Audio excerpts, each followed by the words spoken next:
This here is a remarkable, Welcome to the Wedding of Distinction podcast, a program for the unique bride and groom. The Wedding of Distinction is a concept where brides and grooms want something better, not just your average wedding. We have the tools to make that happen. Now, here's your host, Mike Fernino. Hello, everybody. Welcome to the Wedding of Distinction podcast. I'm your host, Mike Fernino, and today we're talking about celebrating love. We're talking about weddings, and I've always loved weddings. It's so much fun on this podcast to discuss various topics about weddings with our wonderful guests with the intentions of helping couples plan a better wedding. Speaking of weddings, everything begins with the ceremony itself. Couples can't have a wedding reception without first being married. So it all starts right there. And at the center of every wedding ceremony is the wedding officiant. That person is responsible not only to help in the legal process, but they run the ceremonial aspect of a wedding. In a sense, they are the spokesperson of the bride and the groom in front of their wedding guests. A well-spoken JP will bring out a couple's individual personalities and help them tell their unique love story in front of the wedding guests. Now, how that person speaks and represents the couple is a very important part of the impression that is made. Lately, people have been very casual getting a friend or a family member to go online for a quick course and become legal so that they could marry the couple. Now, as much as I think the personal element makes it very special, there's also one key fact that people can miss, and that is that public speaking is not easy. It's not easy. Let me repeat, it's not easy. Just ask a professional DJ. It's hard. So you get it, right? Public speaking is downright difficult, and you must consider that when choosing someone to be your wedding officiant. On the program today, I am utterly thrilled to have one of the contestants of ABC's hit program, The Golden Bachelor, that was a huge hit this past fall season. Susan Noles stepped out of the limousine looking beautiful and confident when she turned to the Golden Bachelor himself, Gary Turner, and said, "Gary, I'm going to marry you." Turns out she did, just not literally. You know, Susan ended up being one of the final contestants and ladies on the program that really connected with Gary and also millions of show fans. Susan is a professional wedding celebrant, and she was asked to officiate the wedding of Gary and his final rose recipient, Teresa, for the first ever golden wedding watched by millions on ABC. Susan is an absolutely amazing personality and a complete professional at what she does. And that's why I asked her to come on my program today and speak just a little bit about her expertise as a justice of the peace and how her life has changed just a little bit since the Golden series. I am very proud to bring you my interview with the Golden Wedding celebrant herself, Susan Noles, today on the Wedding of Distinction podcast. On the Zoom line today, I have a very well-known person. She's become extremely well-known because of her appearance on The Golden Bachelor.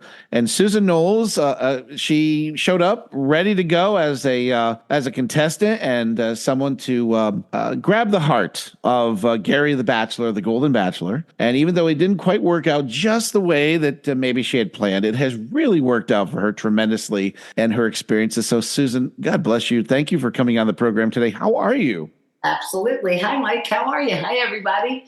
I am actually fantastic.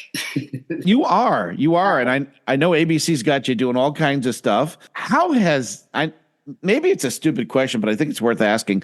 How has the entire experience changed your life and in particular, your business as a wedding officiant? Well, I don't know that it's completely changed my life because as you know, if you watch the show, I was authentically myself. So that's who I am always. However, my wedding business seems to be blowing up.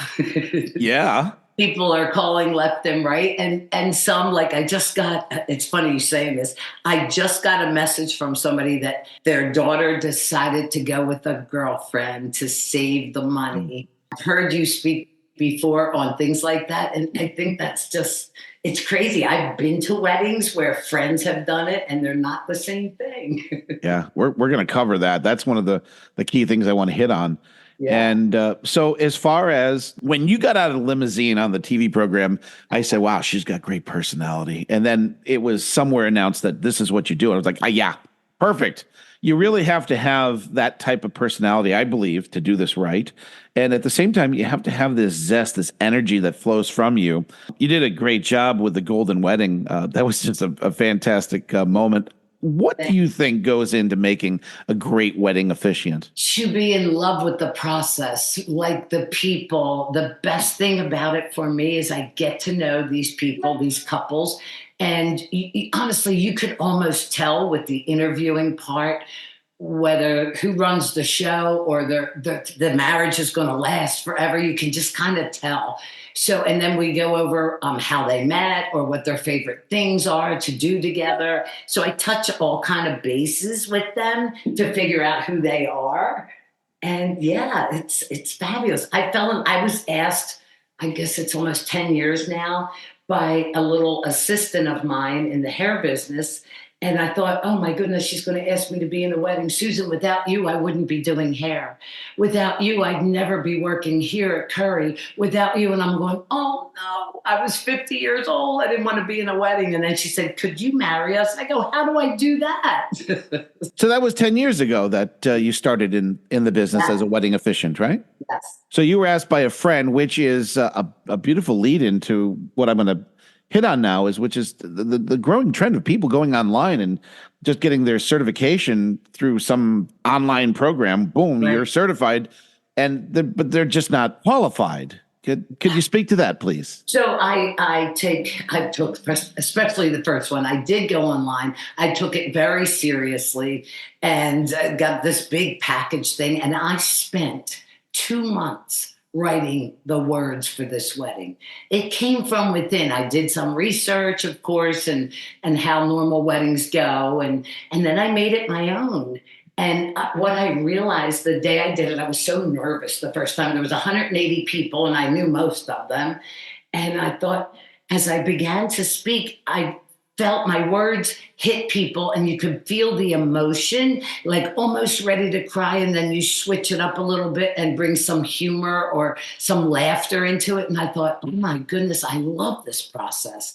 And I've been told numerous times that my words really made sense and they had enough meaning for this ceremony. And it's just wonderful feedback, which makes me go even more. My favorite line for the Golden Wedding was when you said, when you got out of the limo, you had said to Gary, I'm going to marry you. And you're like, yeah, that came to fruition. I'm going to marry you. Turns out I was right. Yeah, you were. So now with weddings and with your experience and everything, let's start from the beginning, from the dearly beloved, and work our way through. You do every wedding custom you mentioned, and getting to know the couple is crucial, correct? Yes, I do. So some of it, parts of it, I give them choices of wording that I have said, and they're generic as far as the ring ceremony or, things like that. But other than that, it's about them and what it means to them. I have certain quotes by people that I'll say, or poems that I offer. There's one by Bob Marley that I really like. And yeah, I go through the traditional parts of a wedding, if you will, but as well as making it personal. Do you know what I'm saying? It has to be personal. At least it should be personal. I know that because I've been doing the sound. I'm, as a DJ, professional DJ on the other side, I'm providing the microphones. And so I'm sitting back, I'm watching hundreds, if not thousands of weddings over my career. And some of them are just, it feels like they just want to get through it. There's nothing there. I think a great wedding officiant brings out not only the romance, but really demonstrates the love that couple has for each other. Exactly. And some people have a great sense of humor. Like I'll add something funny. To make a marriage work, we learn to overlook the things that may frustrate us and then go on about the guy being messy or, the woman stealing his comfy clothes or whether they're Netflix people on the weekends, things like that, to bring it back to them, fighting through the annoying traffic or sharing poopy diapers. You know what I mean? And some want more godly things, and I have that as well. Some people are more religious and they want to thank the Lord and so on. So I'm all over the fence, if you will. Susan, in the interview process, do you ever write love stories to add that and include that part of the ceremony? Yes. And sometimes it's a great engagement that I talk about since theirs was so wonderful. One was under the Brooklyn Bridge. I had shared that before. Others were like they were fixed up together and they couldn't stand each other the first date and they fell in love afterwards. So yes, that's why I like to sit and counsel with them to see how they discovered. A lot of people met online. Some don't mind me saying it. Others don't want others to know. So I find that interesting as well. What are some of the add-ons if couples want more substance to a wedding? So it's more than just you're done, and want to extend by honoring parents or doing ceremonies or cute little traditions. What are some of the things that you've seen? One of my most favorite ones were they poured whiskey into a bottle. And we were at this old antique, big cigar factory. It used to be a cigar factory out in Lancaster County somewhere. And that was really cool. It was really interesting. Some people like to light candles or a hand tying one. I had to study that one. I have one coming that I think the female is Jewish and the man isn't, but he wants to break the glass. So I have to learn that process. There's always something to learn in this business, isn't there? Absolutely. Absolutely. I'm forever learning. And that goes along with life. We're forever learning about ourselves and about others, right? We're always learning. At least we should be. If we're not, we're missing out on the beauty of life itself. Exactly. So then now with your notoriety of people really getting to know who you are and have seen you on TV, I would imagine that people are calling you to travel all over the place. Can you give the listeners of the program information on how they can contact you if they are interested in having Susan Noles come out to officiate their wedding? Absolutely. So I am on Wedding Wire, the Not Wedding Wire. They're two in the same. I think one company bought the other one. Yes. So that, and I have Nuptials by Noles on my Instagram page and my Facebook page. And yes, people are calling left and right. It depends on the time. You know, their weddings are seasonal, if you will. And there's a couple seasons that you get really busy. And the rest of the time, if you get one or two, you know, people get married in off times. However, there are only so many weekends in a month. Most of them are Saturdays. Yes, you can book a Friday and a Saturday, but if you're traveling, you've got to make sure you're back on time to be fresh and ready for your Saturday wedding from a Friday wedding. So that's the hard part. And now me doing the new life that I have, I'm doing a lot of other things. So I keep telling the people that call in, just in case, I do have backup people in case I'm called somewhere. They don't want to hear that, of course. But yeah, you'd have to cover yourself. Professionals always have backup. That is a very important part of this process. It certainly is. And now I don't usually stay for receptions. Now it's like mandatory. You have to. My mom wants to talk to you. So I think I'll be hanging out a little longer at the future weddings. I got to ask you, has anyone asked for you and Kathy to show up at a wedding yet? Yes. One, actually, I have to get back to her. She had interviewed, we liked each other a lot, and then they decided they were getting married in Greece. I said, well, Kathy and I'd be happy to come, because she talked about Kathy. And she just emailed me and said, you know what? I want to talk to you about coming to Greece. I don't even know if I'm legal in Greece. Wow. But how fun would that be? It sounds like you're having a lot of fun, and you deserve every bit of it. You were just the most wonderful person to watch on TV. And I as I watched and I got to see, you know, how much care you had for the other women that were in this, what essentially is a competition. And yet you were just so kind to everybody. I just thought, yeah, she does have the perfect personality to be a wedding officiant. That's just who I am. I like people and I'm kind. I treat people like I want to be treated, and if I can help somebody do something, I'm there. I think if everyone in the world were more like that, we live in an awesome place. But there are so many kind people out there. You see things on TV, like, I don't know if this was on TV or I read it, but somebody lost a wallet. It just happened to me, actually. I was out in Pebble Beach, and I left a little card thing that my room key was in, and I had my Visa card and my license, and I was at Pebble Beach watching the tournament. I left it in an Uber.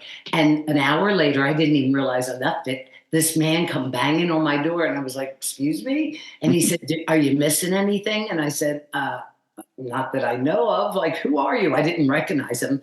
And then he told me. I was so grateful that there are good people out there. Obviously, I compensated him, but I just couldn't believe it. Like, how kind is that? There still are good people out there.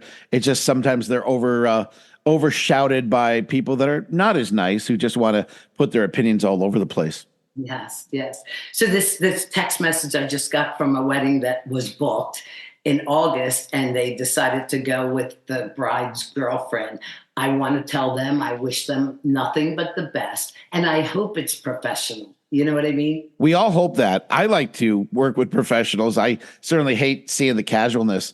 That leads me up to my final question, which is simply, why should people consider a professional wedding officiant versus having a member of their family? Obviously, if they have a member of their family, there's a very deep personal connection there. They're still going to lack that knowledge and that public speaking element that's really crucial, right? Of how, yes, I went it was a cousin of mine, and they had their friend do it, and it was kind of funny, but nobody got the humor except the couple. So I believe in a professional, if you're going to give a little humor, everyone should feel that. You know what I mean? That people don't know what you're talking about. So it was kind of silly for me, and there was too much laughter. And it was like he was just talking to the two of them, and there was this big amount of people watching and being present for this ceremony that just didn't get it. I've seen that many times as a wedding DJ, especially during the toast, where it's the best man, of course. He's talking to the couple. He's talking about all these different experiences with the groom. But apparently they're the only two that really got it. And everybody else is just like, Yeah. It's like, what's going on? What are they talking about? Right. If you are going to do that, then elaborate. Let everybody know the story, you know? Susan, you're a gem. I'm so happy for your success and all the good stuff that karma is bringing you. And I know that we'll see more of you on TV moving forward. We're not going to discuss any of that because that's all ABC and Disney. But amen. And finally, how much fun was the Golden Wedding? I mean, did you feel comfortable with all the cameras in your face like that? So that's funny you said that. That's the first time I ever went live, and during practice and rehearsals, and I was like really nervous. But when I got out there and looked at the people give me energy. Mm-hmm. When I'm practicing alone, it's not the same. But when I saw people and they lit up and they were all ready and interested, it just motivates me. And I just went from there. It was so much fun. So Susan Noles, thank you. You are golden. And I appreciate your time today on the Wedding of Distinction. My best to you. And you got lots of great stuff to come. So enjoy every minute of it. Thank you, Mike. And thank you, everybody, for listening. This here is a remarkable, The Wedding of Distinction podcast is a production of Music in Motion Entertainment. All rights reserved. Any unauthorized publication of this program is strictly prohibited. For the Wedding of Distinction podcast, I'm Mike Vincent. Happy wedding planning, everybody.